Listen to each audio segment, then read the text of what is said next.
this argument in the middle of our theology podcast. Welcome, everybody. Yes, welcome to the podcast. Welcome to the Red Couch Pickleball. And we are back. We're back together. We're back together, and we're fighting. Yes. But first, we should say that Jessica was a delight to have. Yes. And she was a wonderful conversation partner. But we are lost in the middle of an argument that has been caused by Brett, our friend of the podcast, a community member at South. Yeah, so Brett is a person who's played. This might cause church split. It might actually, yeah. So Brett has he's played disc golf with you. Yes, Brett, and he's a tennis player, by the way. Actually, were involved. What? He must have lost his speed. He's a tennis player, so he can speak to both. But he's getting up in there in years. He's getting tired. Oh, come on. He's way more athletic than both of you and I combined. Totally, yeah. So Brett and I were actually both involved in soccer in the same small town in Michigan, bizarrely. Oh, gosh. So I coached a team he used to play for. Yeah. But he played, I think, before I coached the team. So anyway, Brett threw in a question to us that we're going to deal with now. It came up last week, but yeah. It was too theological last week. Yeah.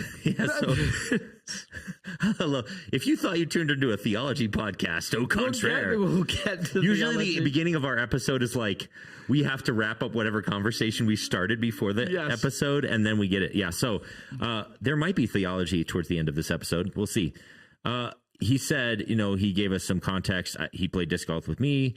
He used to coach soccer at the same place that Alex coached soccer in Michigan. But then he said, I heard you both diss pickleball.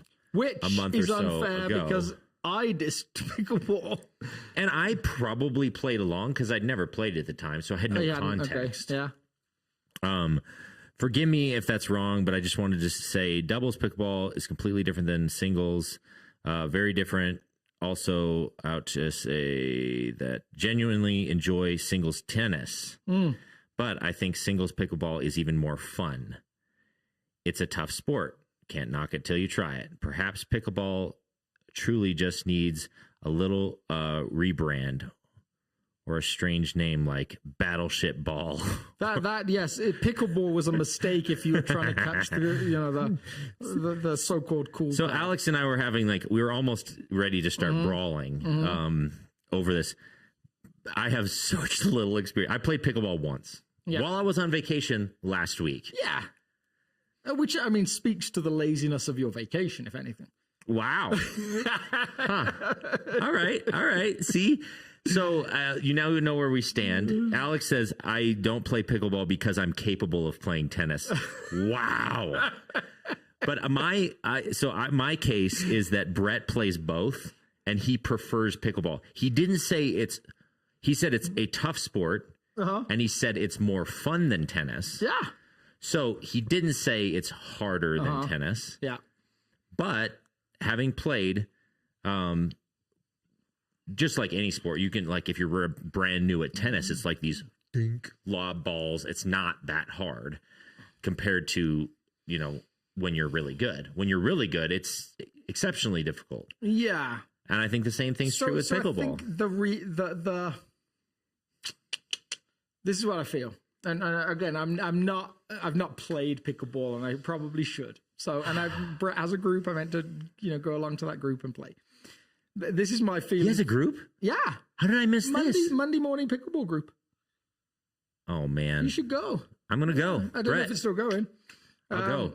This is like I'm a rock star. I've played for 30 minutes. Now been mentioned more times on this podcast than any other person ever, other than Jesus and Paul. Well, that's fitting. It's fine. Yeah. He's a good guy. So anyway, like my feeling is this. I think that what makes tennis difficult with amateurs is it's a difficult control sport.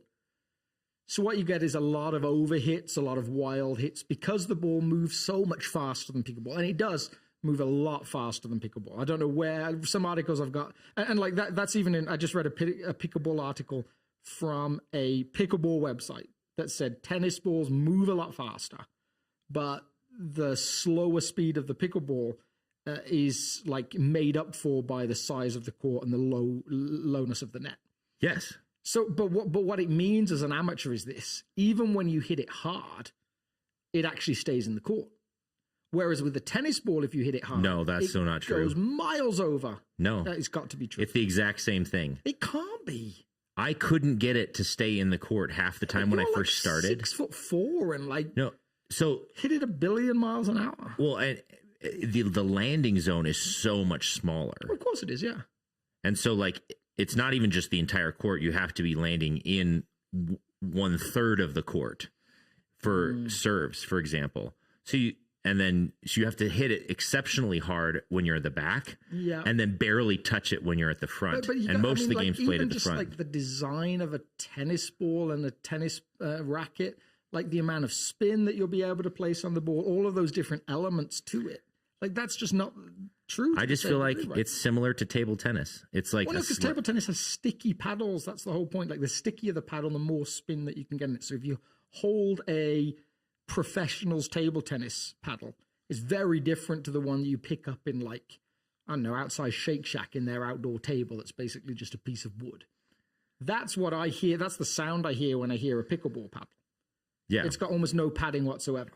yeah, and it's not. There is spin involved, but it's not. Maybe I don't know. I'm brand new rookie. It's maybe not quite as high of a variable on the other two sports as. Well, you're just not going to get the traction to be able to spin it to the same degree as those two sports. Maybe. I don't know. There's a whole underworld of paddle purchasing and all that stuff. Sure even in there pickleball. is. So the question is, your statement is like a pathetic sport. No, I'm not. That's not what I'm saying. I said it's not tennis. And I said my suspicion is it was designed to make tennis more accessible. And I think so, maybe. And So my father-in-law sent me. So my father-in-law plays. I don't know if I can show this. I probably get like some sort of copyright strike. My father-in-law sent me this video while trying to convince me to come play pickleball with him. Let's see if I can find it. Yeah, I love that we're getting introduced to your like family banter here. That's right. What are we 10 minutes in and we've not even got past pickleball? This is incredible. Yeah. Let's see if I don't know. I don't know if this is worth doing, but why not? we're gonna go to. Oh, Are we actually live? I think so. We should double check. Are we live? We're on. Yeah, we're on the air. Come on now. Why do you doubt me? Because I'm so committed to this that I'm going to run all this technology stuff in order for me to be able to show you this silly little clip. And you're not even going to be able to hear it. Well, they can't hear it. Well, they can hear it. You just can't hear it. Oh, it's not going to work. Tennis, but actually fun? I don't know the rules. Either does anyone else. What clothes do I wear? Literally what you're wearing right now. I don't have shoes. You don't even need shoes. You can play barefoot. I don't have a paddle. Oh, the players at the court will lend you their equipment. Random strangers will just give me a paddle at the courts? Yeah, for sure. People will have extra paddles. They'll probably honestly just like give you a paddle permanently. What about lessons? Do I need lessons? Anyway. No, the instructors don't even know what they're doing. But the Instructors don't even know what they're doing. yeah. So let me get this straight. I don't need to know. Okay, so this is my final question on So- pickleball. This is my like just processing for myself. Okay. I'm willing to try pickleball. Brett, you and I should go play pickleball. I'd love to.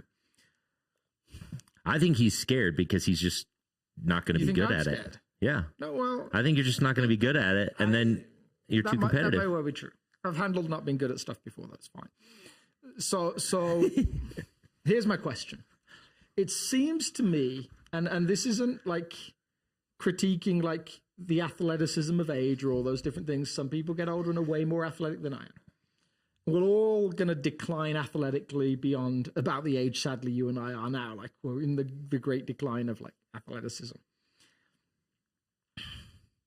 It seems that pickleball has, by nature, attracted a large number of people that have hit the age where athletics for everybody declines. Tennis has been around for a few hundred years. What is it about pickleball that has been attractive to those people that tennis didn't already provide? If it's not, that it's maybe slower, maybe whatever. Like, what's the thing? I'm intrigued. I'd love to know. I think you need to put it out of the comparison between tennis and pickleball. It clearly is such a similar sport. And put it into the comparison between table tennis and pickleball. Why weren't they playing table tennis? But see, you have an older demographic that can be exceptionally good at table tennis because there's just less ground to cover. So fair enough. But it's just more fun. Anyway. So it feels like in that moment you just conceded the argument. There's less ground to cover, therefore it's easier. It may be less physically demanding, yes. I think that's just what I said. Yeah, so you may not burn as many calories, let's say. Okay, well, fair enough. But your reaction like time still has to be not I need to go and video. I'm going to go video second. myself playing pickleball.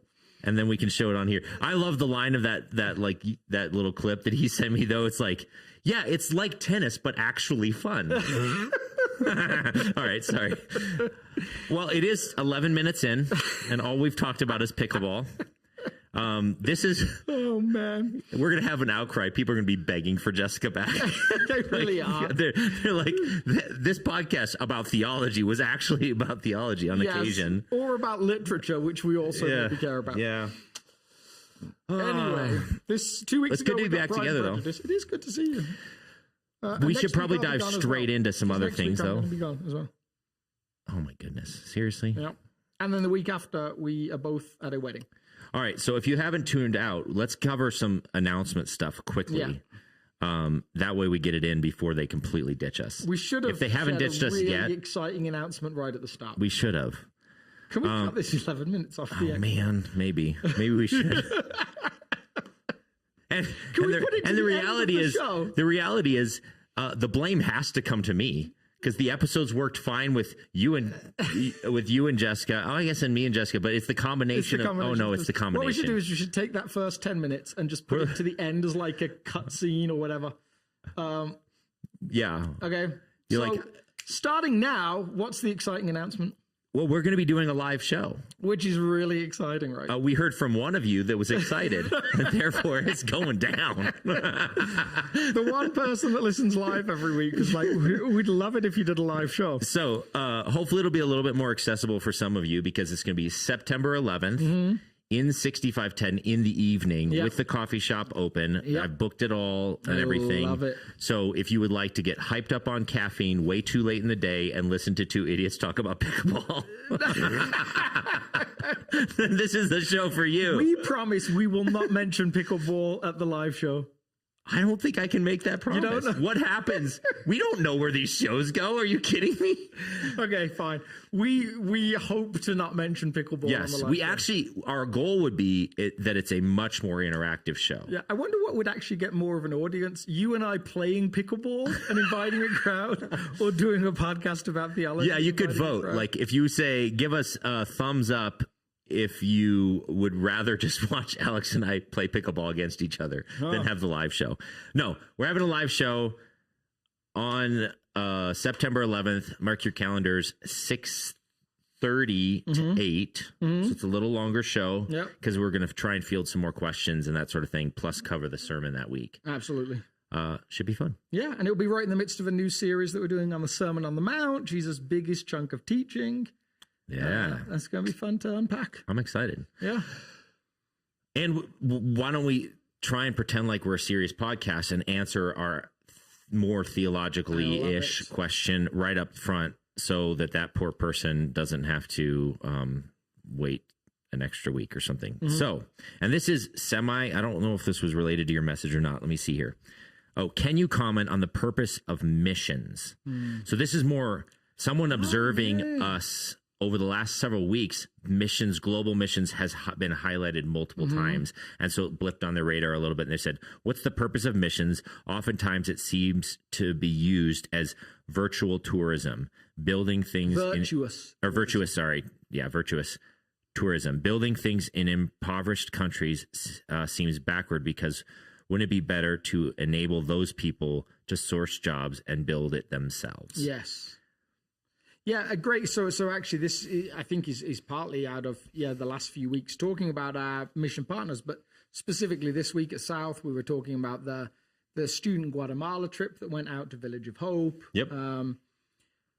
And so I think there is a risk to short-term mission. Let's clarify that. There's been for centuries people that have gone on more long-term mission. You know, William Carey, sometimes called the father of modern mission. I wrote a thesis on him when I was doing a degree, and he went for 40 years.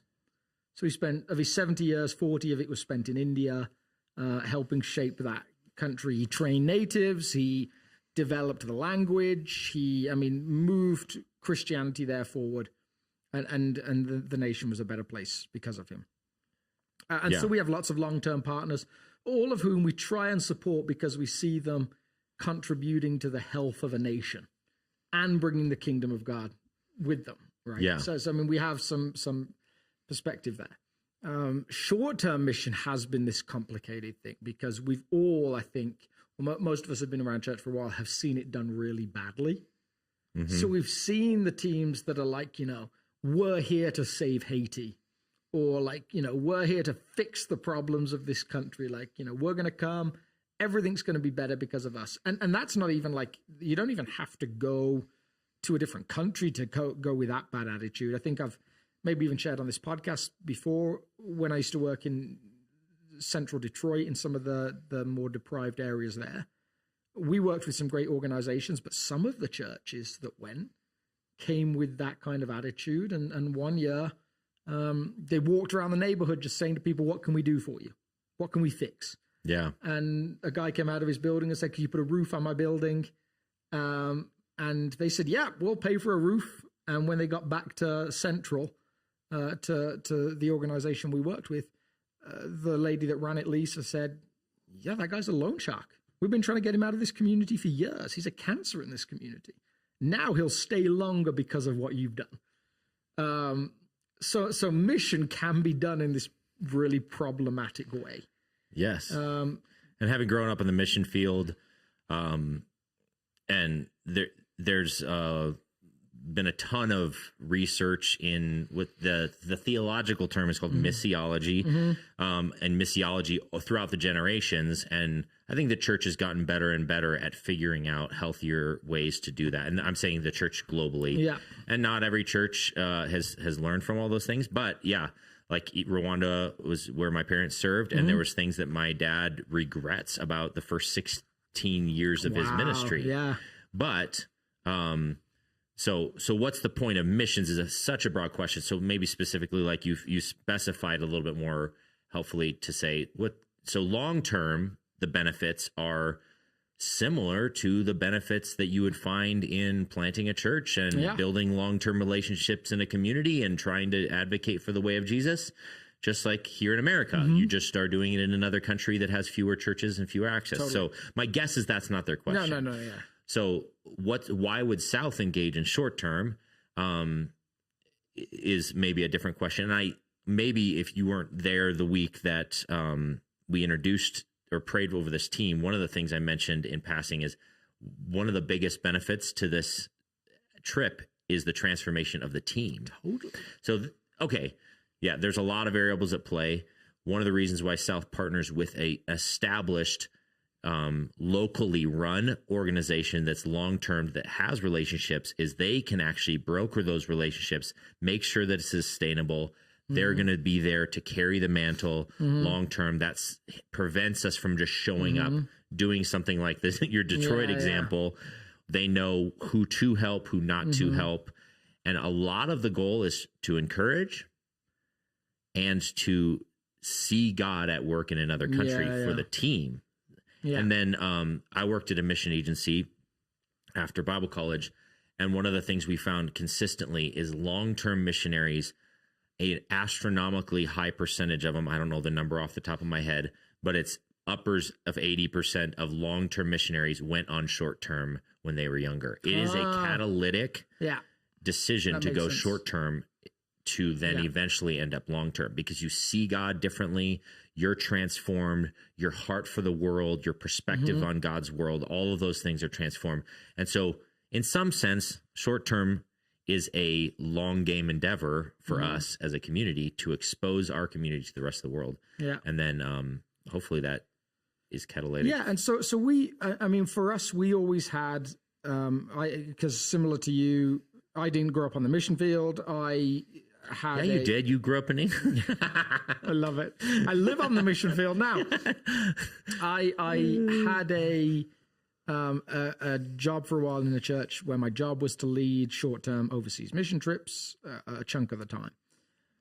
So we would look for repeat relationships. Yeah. Because we recognized that the isolation felt by both long-term missionaries in the country and by the Christians in those countries, especially developing countries, the isolation was actually something that we could help mitigate. Like there was a longing for relationship. So there was an excitement when our teams would come because of the relationship and even just the sense that, no, we're cared about. So when I would go to the Philippines, we had a bunch of churches, the organization I was with had planted in the Philippines. Those are still going. To them, we would drop around every church that had been planted. And every church would just suddenly decide that week, oh yeah, this is our anniversary. Like it was always convenient. It didn't matter which week the team went out. It was always like, oh yeah, this is our anniversary week. Because they knew that the organization would do like a service for them and it would be a celebration and all those different things. Yeah. And so they just were so excited to hear somebody was coming. It was a big deal for them, a longing for them. To this specific point, we would then have this category of like a good trip was a trip where we left something valuable, like a building or something that had been created. But a better trip was one where we trained local people how to be able to do those things for themselves.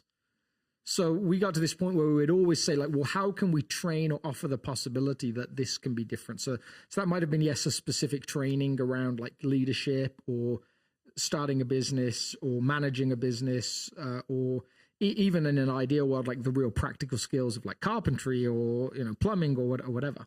Yeah. But then also like microloans and the ability to like have the seed money to start something that you've dreamed about starting. Yeah. So I remember one year in Haiti, the organization we were there lent through a microloan system, and a microloan system is basically it's the local church's money. They give out small amounts to people that want to start a business. Then the payback on these loans is like 97%, which is way higher than business loans in the US because they know it's from the community. Yeah. And the loan we gave out for $35 was to a lady whose business model was, I want to go to the baker early in the morning and buy X number of loaves of bread for X number of cents a loaf. And I want to go and sell it on the streets for X number of cents more per loaf to people in the area. That was her business model. I mean, it's like the most humble business model in the world. Yeah. But she just didn't have the capital to begin doing that, to invest in it. She was she was day-to-day surviving. And so the delight on her face that she got to start her business and started to be able to work in the world around her to provide for people was incredible. So I think broadly I agree like that there's a danger that they become just tourism.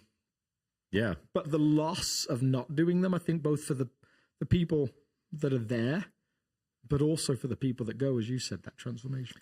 Yeah, and this isn't actually just a global missions issue. This is a local missions issue. Yeah, totally. Our food bank considers how do we engage with people locally so that we're that we honor them and help extend dignity towards them so they don't feel like it's this handout and there's shame involved, and they go to great lengths to make sure people feel that way. And then when we do like our Christmas market for the food bank, they actually pay for the product. It's like little steps of trying to be intentional about this. So if you're looking for some book resources on the subject of missiology and how to engage in healthy ways in short term when helping hurts is a great book. Great book. And then Slow Kingdom Coming is a great book. The Big Truck That Went By about Haiti specifically is a fascinating book just to wrestle with some of the danger of mission or some of the ways it's been abused.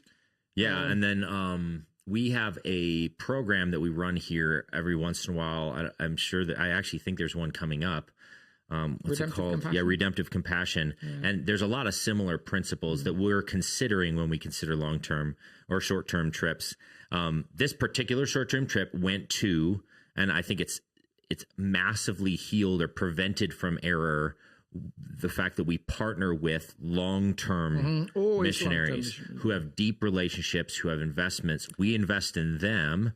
They broker the relationship between our teams and them, and they can actually say, yeah, we're going to do this activity because it's genuinely helpful to the community. And they know the language, they know the culture, they know the relationships to actually confirm that that's the case. And we're not going to do these activities because even though they may sound fun to the team, it really doesn't move the ball down the field for our team. So anyway. And ideally, like the long-term people that we support are training up local people to one day leave organizations that are run by local people, which is what Village of Hope has done. It's in Guatemala. They have a house parent system, so they're all in one village, but all of the house parents that are raising up kids that have been orphaned or are vulnerable, they are Guatemalans. Yeah. And a friend of mine, Lars, started a community that's very similar in Romania called Camino Felix. He was a Swede living there as a missionary. He began Camino Felix with him and his wife. They found 2 kids living on the streets, took them home, had them live with them, and then stood up in front of their church and said, but this isn't a Swedish problem. This is a Romanian problem. Who will partner with us in doing this? And my friend Mircea stood up that first week at 24 years old with his wife and said, we'll do that. And now has 26 kids that have become his kids in this type of community. Wow. So I think there's beauty to doing this. I will say, like, because this helps us segue, I think, to the subject from this week.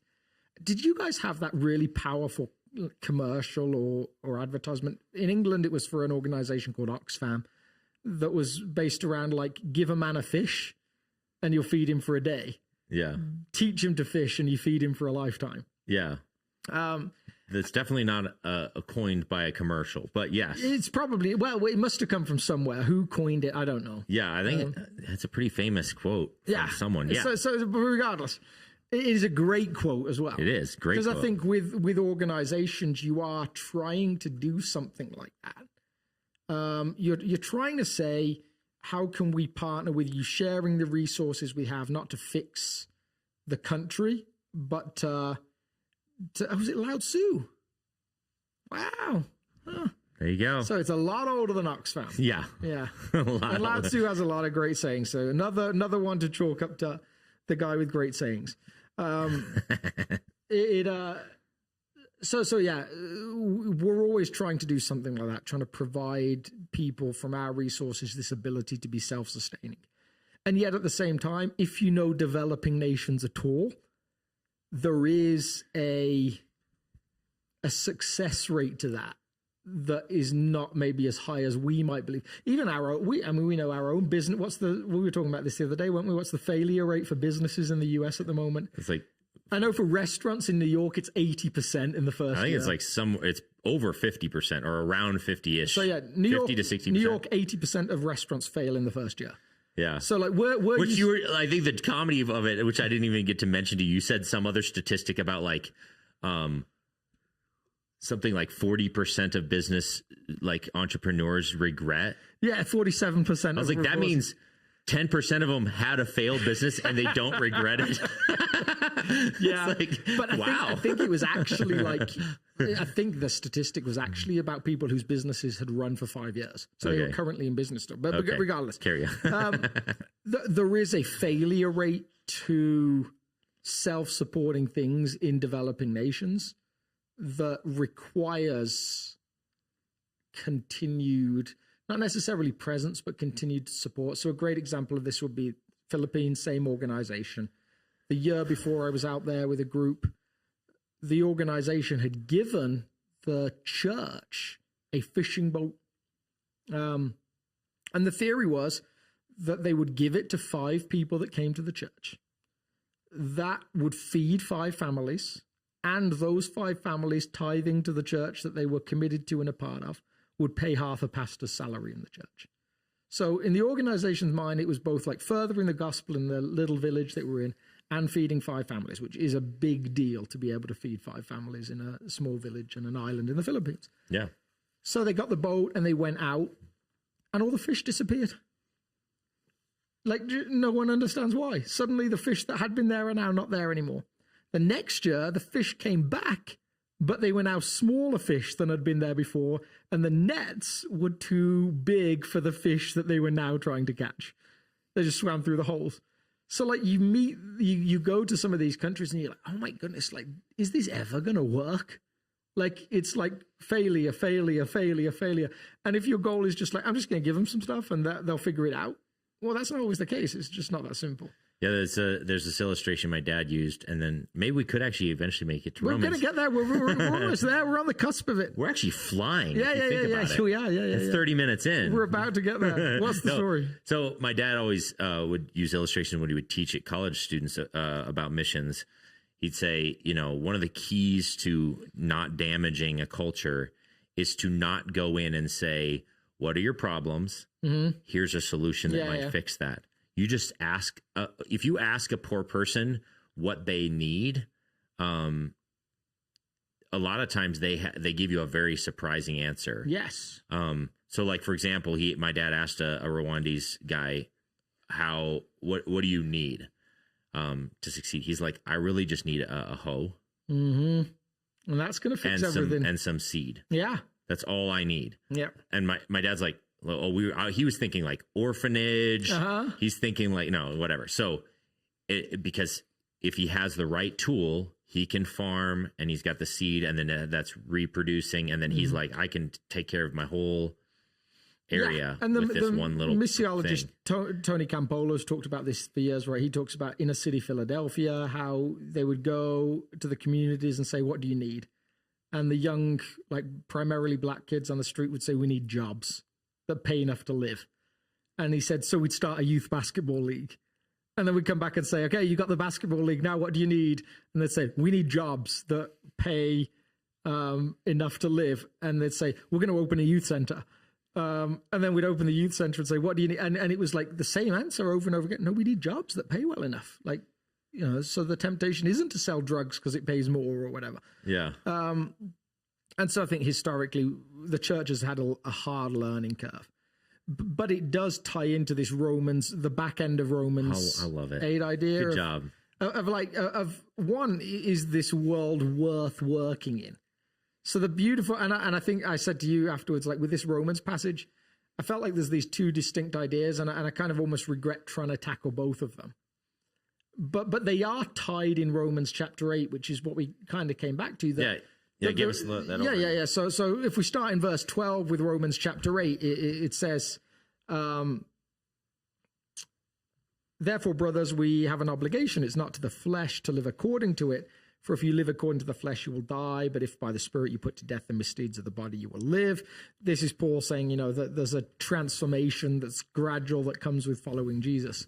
It requires work, but it's not earning.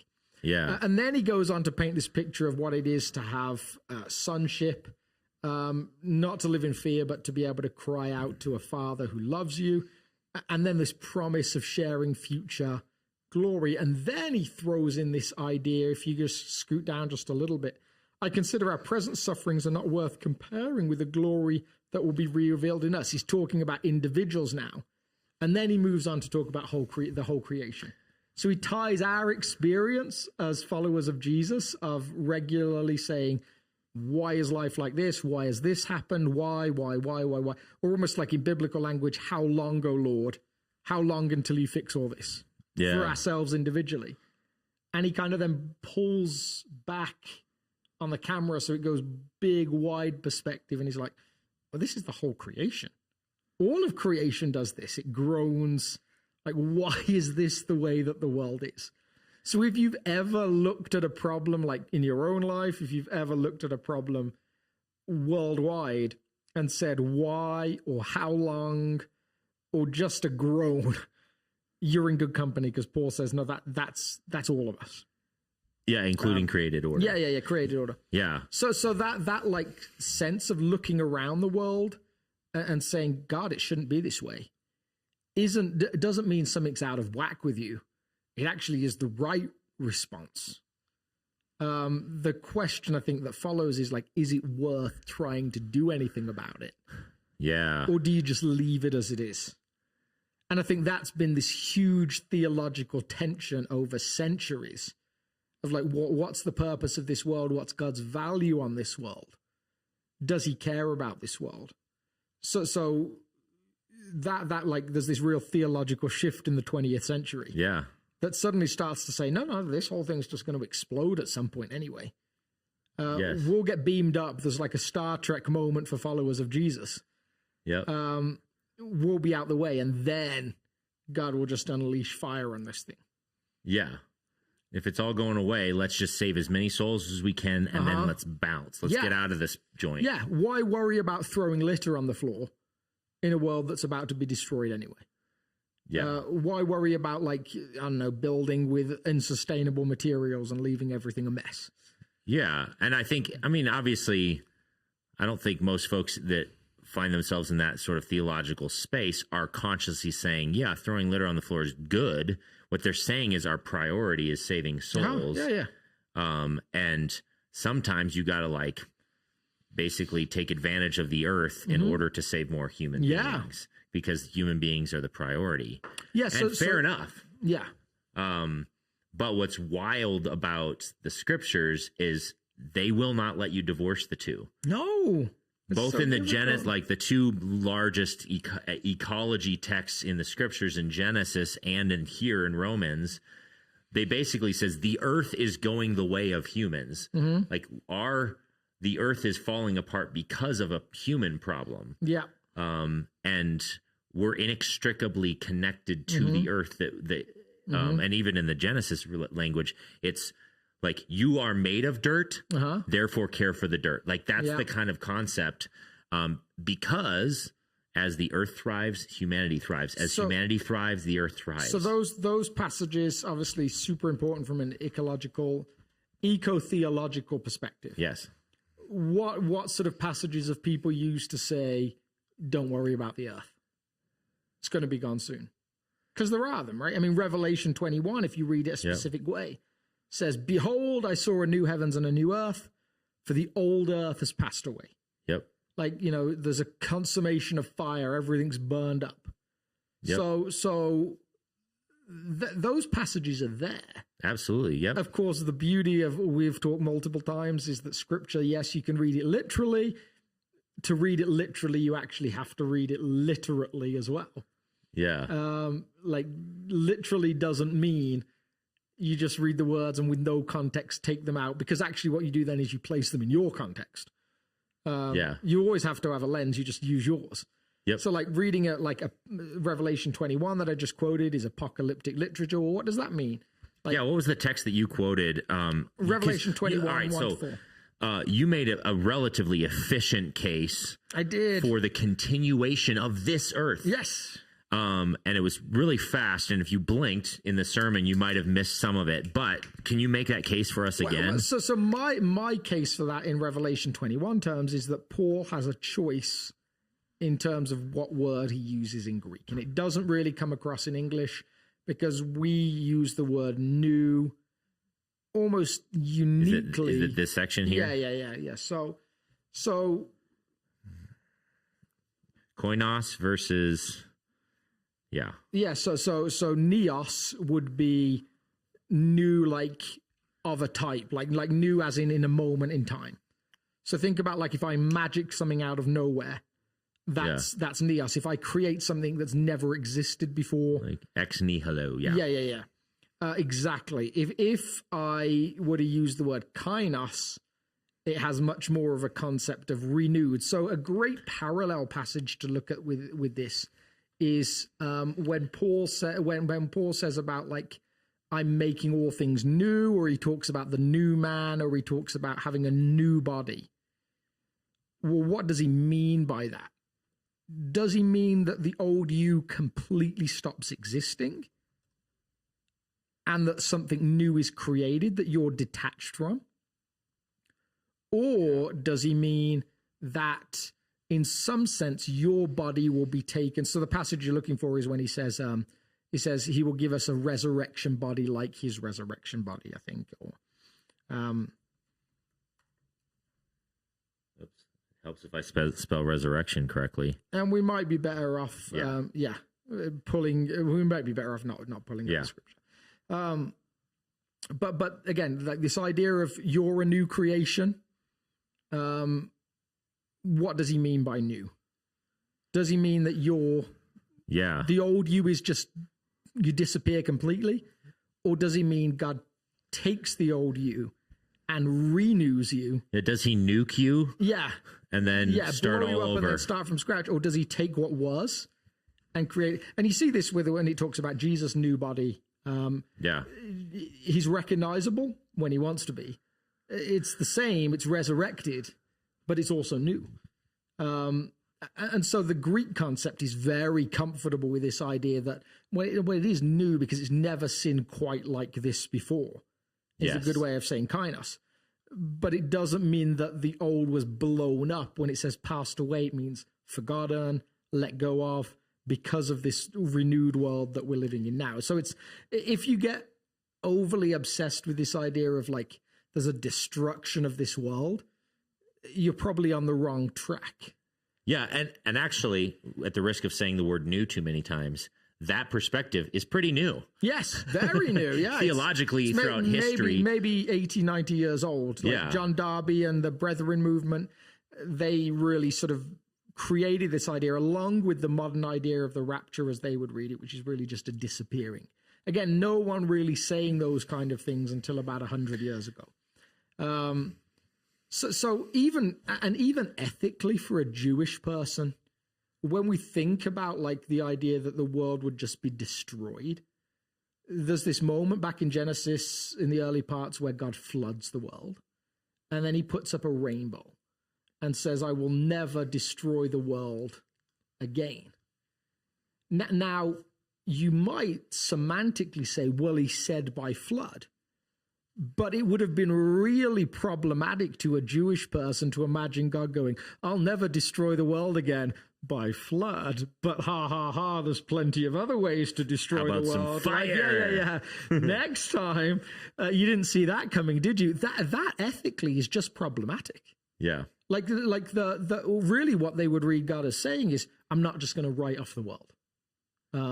Like I'm participating with it. And will continue. Yeah, it's almost God's statement of like, I'm in it for the long haul. Yeah. This is a hot mess. I'm here. Yeah, I'm in it. And the Jesus story is the extent to which God will go to put it all back together. Like, it's such a hot mess. I'm getting down there myself. Exactly. And so and this is one of the hard takes of the Christian faith. This is how extreme it is. That passage in Revelation 21 continues on to say, the dwelling of God is now with men. It's the movement is God's movement down, not our movement up. So the long term is this earth renewed, this earth redeemed. Yeah. Not just cast aside. I mean, that would be my reading of that Revelation passage. Yeah. Yeah, like, I can't remember which theologian used this terminology exactly, and I don't have an exact quote, but it could be either N.T. Wright or Dallas Willard, because I was obsessed with them for a season when I remember reading this. But it said something like, there's going to be far more continuity between our current situation and the eternal state than we might expect. And that it could have been either of them. In actual fact, I heard N.T. Wright say the other day he's not read much of Dallas Willard, and he suspects it's because they say the same sort of things, and when you're writing about the same things, generally you read someone else writing about the same things and say, well, I wouldn't have said that quite like that. I would like to have said it like this. Yes. But he said, hilariously, he was out at a conference and they gave him a Dallas Willard Award for kingdom, like, service or whatever. I think they would be kindred spirits. They have very similar temperaments. Yeah, very similar. And I would argue that N.T. Wright is much easier to understand. Yes, I think Dallas Willard has this ability to say something really clearly, and you still don't get it. But both to the extreme of like they both for years while teaching all over the world and teaching at these incredible places, attended pretty small local churches. Yeah.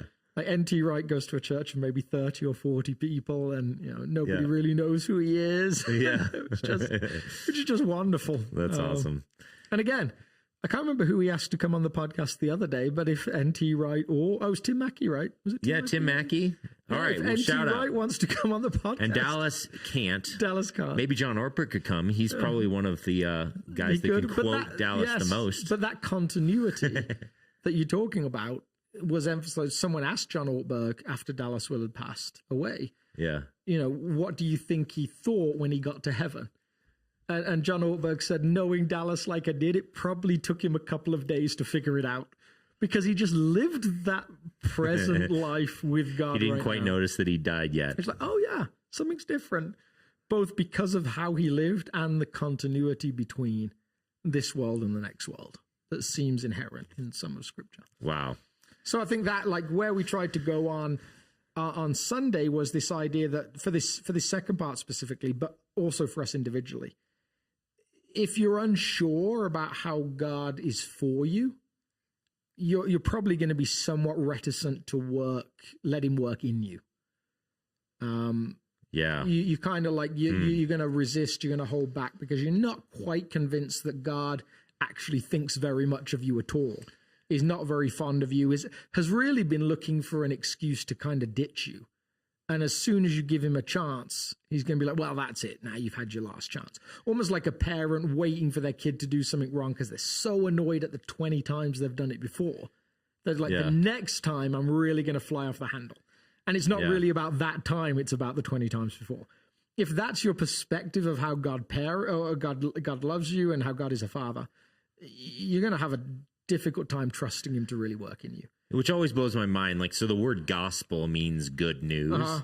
And so if your perspective of the gospel is like, don't be bad, otherwise you're going to get a really, really intense spanking for all of eternity. Yes. Yeah. Like, okay, is that really good news? No, there's a different, more beautiful good news that's actually espoused by the scriptures, which is what you were talking about. I mean, the challenge of to me of the gospel, whenever I share it, which is weekly in different ways, is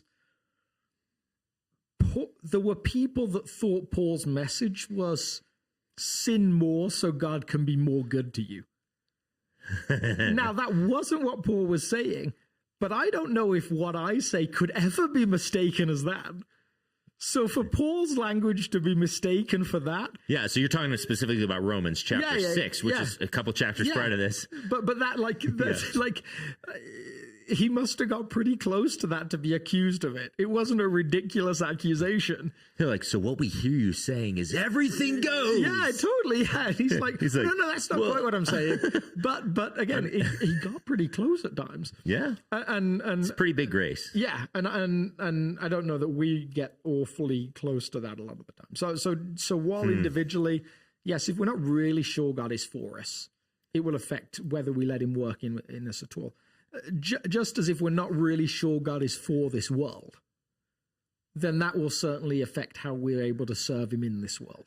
Yeah, like if the world is going to be just swept up in fire, why? Like, who cares about taking some steps towards caring for the earth? There's this brilliant movie from the late 70s, early 80s called Brewster's Millions. I don't know if you've seen it.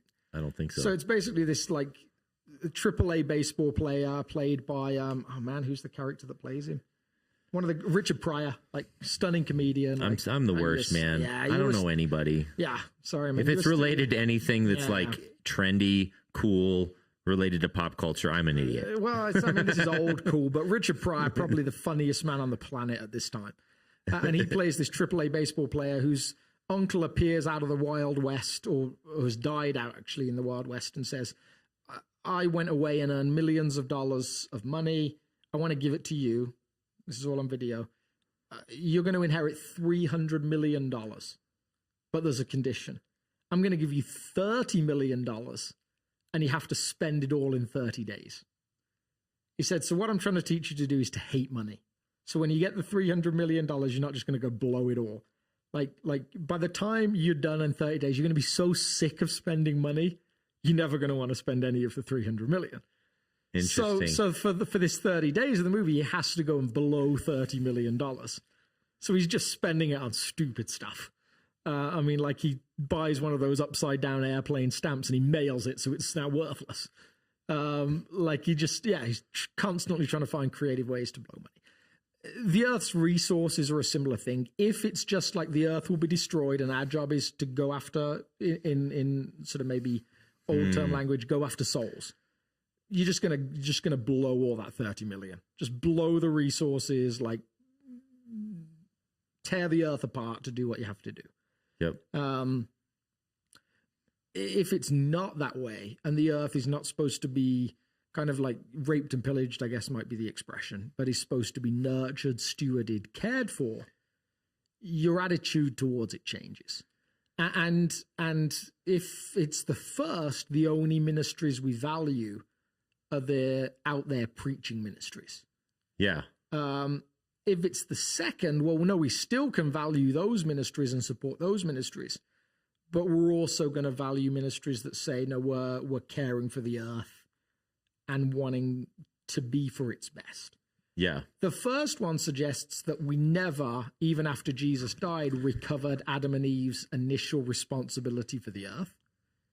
The second one says that the Jesus story, like the first one says that the real scripture starts in Genesis chapter 3 and finishes somewhere in the letters of Paul. Yeah. The second one says, no, scripture starts in Genesis chapter 1 and it finishes in Revelation 22. The first one says that we were bad and Jesus forgave us. The first one says we were great, we were made to be good, we became warped, and God is restoring to us that original responsibility, right? Yep. So now, like in the same way God said to Adam and Eve, no, you steward this world. We now are recovering that responsibility or really standing up to the responsibility we were given. Yeah. Yeah. And it seems like over and over and over again, the more I study both the scriptures and just science and all these sorts of things, what you start to learn is like, it does take, like these issues are super complex. I did a little bit of a dive into the subject of ecology because we did a seminar on, creation care or caring for the earth here at South several months ago, that based upon a paper that I wrote, and I teamed up with a buddy of mine, John, who is really good green thumb and understands a lot more than I do in that front. But the second you say, okay, I'm going to try my best to start figuring this stuff out and caring for the earth, oh man, it is a difficult, complicated thing because it's not as simple to say, oh, get solar panels, because then you're like, wait, and then there's a whole article about how solar panels are not good for the earth, and you're like, darn it, I already have solar panels. I know, and you're like, and then another article says, no, they are good for the earth, and you're like, which one is it? And it's like, just want to go play pickleball instead. And I just want to go play pickleball. But the point is, it becomes extremely complicated, and so. But one of the challenges and one of the things I've noticed about the way of Jesus is it's not easy. The way of Jesus is not an invitation to the easy life. It's an invitation to the easy yoke, which is like a labor, a challenge, that is effortless in the sense that it's not burdensome on the soul, but it might take a lot of sweat and tears to like assemble. Yeah. So it takes a lot more work to be creative enough to nurture the earth and humanity at the same time. And but the non-Jesus way is to say, what's the easiest route? What's the least passive resistance, and take that one. Yeah. And then who does it benefit? Well, first is me, and then mine. Me and my immediate family. If they benefit, check. That's all the mental and emotional energy I have to think about. And the way of Jesus, it says, sorry, you don't get that out. You have to start to think beyond just you. In fact, prioritize the other. Yeah. And then prioritize the earth also. And you have to slow way down. And it's almost like you need to cry out to the Spirit and say, God, give us wisdom. Spirit, help me figure out how to make these decisions. And it just goes on and on and on. And yes, it's a harder way. But if it's done well, the earth has more than enough resources to care for humanity. I'm going to make fun of myself a little bit for a moment. So if you're watching, I'm wearing a pair of tennis shoes at the moment. They're made by, in my language, Adidas for you guys. Adidas, how do you say that? I like Adidas. Adidas. And they were founded by a guy called Mr. Adi Dassler. So Adidas sounds correct. But let's not split hairs. So they're called Adidas Parlays. They're made with Adidas and a company called Parlay the Oceans. And so their goal is to use materials like plastics that have become trapped in the ocean to pull them out and use them to make tennis shoes.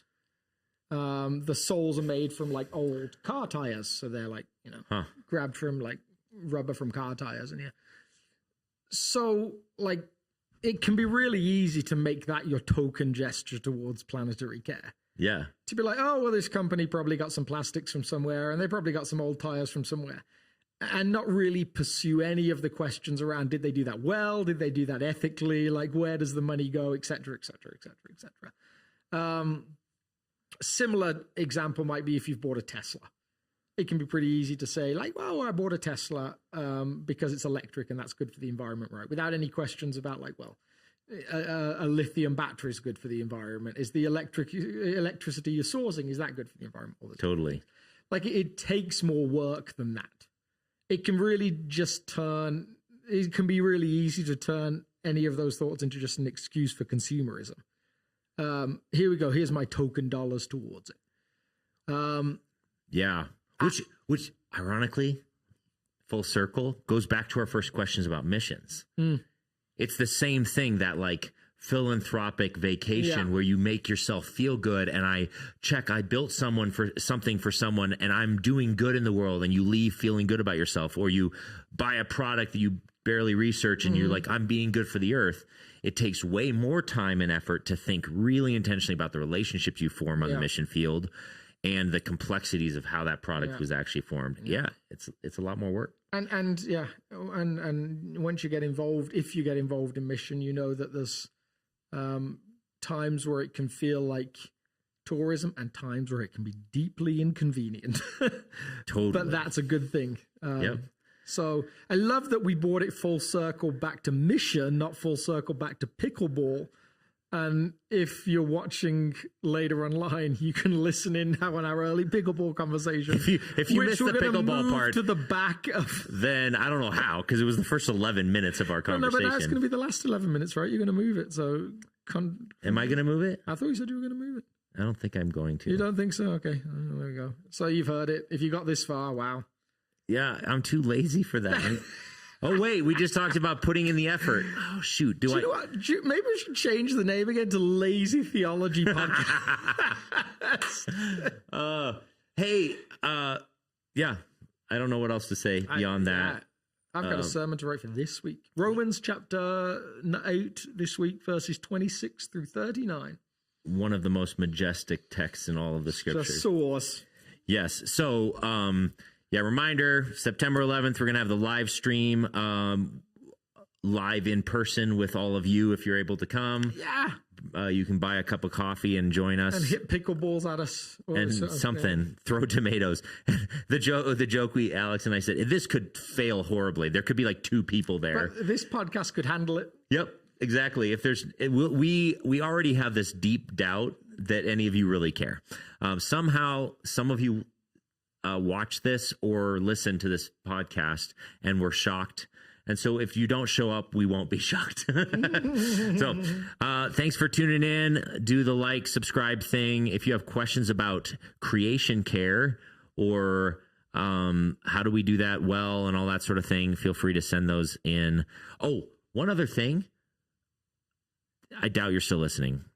But one other thing is we are going to be shifting how we receive questions in the months to come. It's not ready yet, but I built a small little web page for you to have a form to fill it out so that it's easier to remember than the phone number. It'll be redcouchtheology.com. So that's coming in the next few months. We'll let you know when that's out. We will catch you next time. See you guys. And make up something while I find the end button. Bye. Bye.